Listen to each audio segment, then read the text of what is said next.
Hi everyone. So I have been wanting to make this video for quite some time, and it's on a topic that I feel very strong about, and it's about setting boundaries. But this time, today, I'm not talking about adults. I'm talking about setting boundaries for your kids and why that's so important, especially in collectivistic cultures as well, because this problem of pedophilia or child abuse, child sexual abuse has been sort of like spreading in our cultures like cancer, and we don't want to talk about it, which is super sad because it's a very genuine and prevalent problem. And so what happens is that in our culture, in our families, we try to encourage our kids to let XYZ different relatives, get frank with them. If they're touching them, and even if your kid is getting uncomfortable, you would, go out of your way to make the relative feel comfortable while doing that to your kid. Even if they don't have bad intentions, that is going to damage your kid's sense of boundaries and what is right for them, what feels right for them, and what feels wrong to them. So that's also going to teach them that they don't have the right to consent, to say no to other people if they don't like a person touching them in a certain way. So be always firm and assertive about setting boundaries for your kid, and protect their boundaries.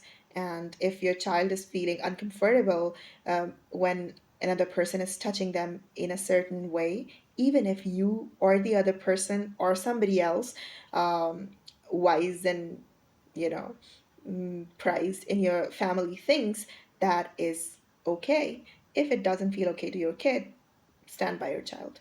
Don't invalidate their feeling. Don't make them feel snubbed, and don't make them feel unheard about it. It's a very serious problem. A lot of time, kids don't get to process it in time. They can't understand what's happening.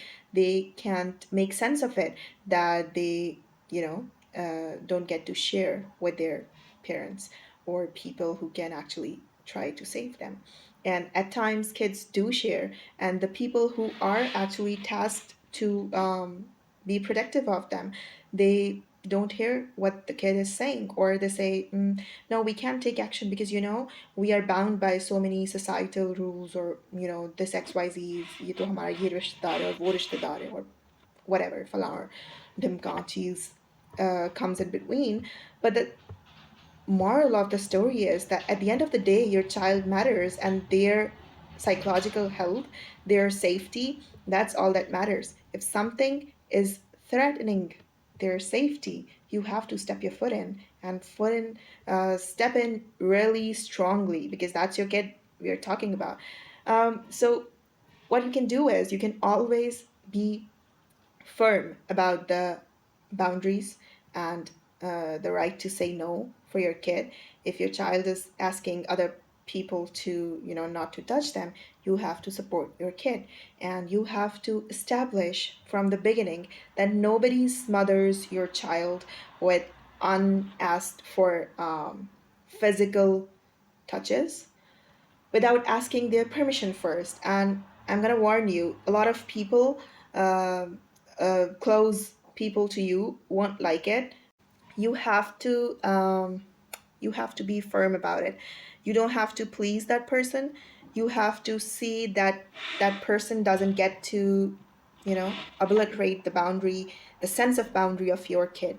Because what happens is that a lot of time the close family members, for example, their grandparents or the siblings from paternal maternal sides, they would have, genuinely loving feeling toward that child, and they would want to, kiss and, cheek kiss or cheek this or that, whatever. But what they don't realize is that they're paving way for the pedophiles in the long run. So, there's going to be somebody, you know that's really, you know looking for a leeway or a loophole to try to take advantage. And a child who doesn't have the sense of what's a right touch, what's a wrong touch, and who has been brainwashed not to say no, by being told every time that, if you said no to that uncle or that auntie, you are being so ill mannered, you have to go sit in their lap, or you have to go shake hands with them, or you have to go let them kiss you, etc. That's gonna make that child feel small, and they're never gonna say no or resist. They're gonna feel bad about themselves. Don't do that. Just let those loved ones feel bad about your assertiveness. They'll get over it, I hope.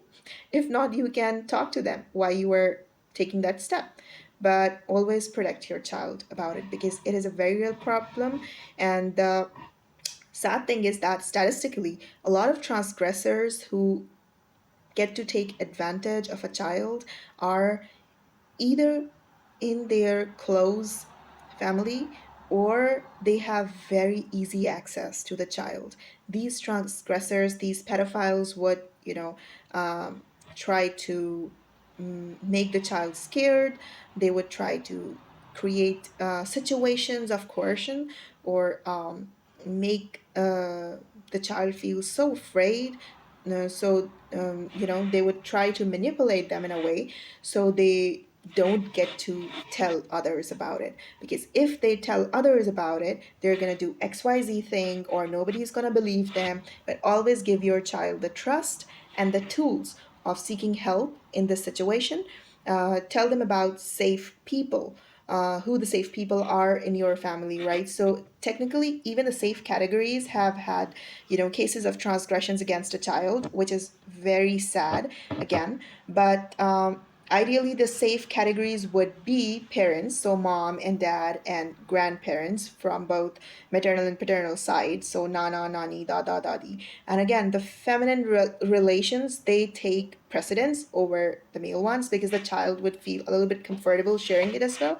And so you have to make your baby aware about that, and you have to also talk to your kid about this awareness when they are of a certain age, that they can really understand things about like that. You have to make them aware of where nobody should ever touch them. And it's okay to talk to your kid about these topics, because it's very okay, in fact, because you shouldn't risk your kid. It's like a jungle out there. Like, you have to help your child understand and navigate this jungle. And that was my share for today. Thank you for listening. I'll see you in the next video.